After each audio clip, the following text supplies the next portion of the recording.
অধ্যাপক মাহফুলারা বেগম, ৭ কলেজ স্বাতন্ত্র্য রক্ষা কমিটির আহ্বায়ক। আজকে আমরা বাংলাদেশের সব কলেজ এবং ৭ কলেজ থেকে আমাদের সহকর্মীরা মাউশিতে শিক্ষক সমাবেশ করেছি। আমাদের উদ্দেশ্য ছিল যে খসড়া অধ্যাদেশ, যেটা নিয়ে আমাদের আসলে শিক্ষক শিক্ষার্থীরা আমরা মুখোমুখি অবস্থান করছি, সেটার সমাধান চেয়ে আমাদের কর্তৃপক্ষের কাছে চেয়ে আমরা শিক্ষক সমাবেশটা করেছি। আমাদের প্রধান চাওয়াটা যেটা, আমরা আসলে চাই যে আমাদের শিক্ষার্থীকে নিয়ে আমরা শ্রেণীকক্ষে ফিরতে চাই, এবং আমাদের যে দুইটা সমস্যা আছে সেটা আমি একটু এখানে উল্লেখ করি। সেটা হলো যে আমাদের উচ্চ মাধ্যমিক নিয়ে যে সমস্যাটা, যেটা বলা হয়েছে যে কেন্দ্রীয় বিশ্ববিদ্যালয় গঠিত হওয়ার পর্যন্ত এই অন্তর্বর্তীকালীন একটা ব্যবস্থা, যেটা আসলে আমরা উদ্বিগ্ন যে উচ্চ মাধ্যমিক কলেজগুলোতে থাকবে না।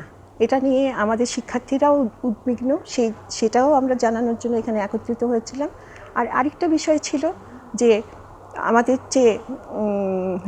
যেই প্রস্তাবটা আছে যে ঢাকা কেন্দ্রীয় বিশ্ববিদ্যালয় খসড়া অধ্যাদেশটা, সেখানে আসলে আমাদের সাধারণ শিক্ষা, বিশেষ সাধারণ শিক্ষা শিক্ষকদের অবস্থানটা সেটা হচ্ছে নির্ণয় করা।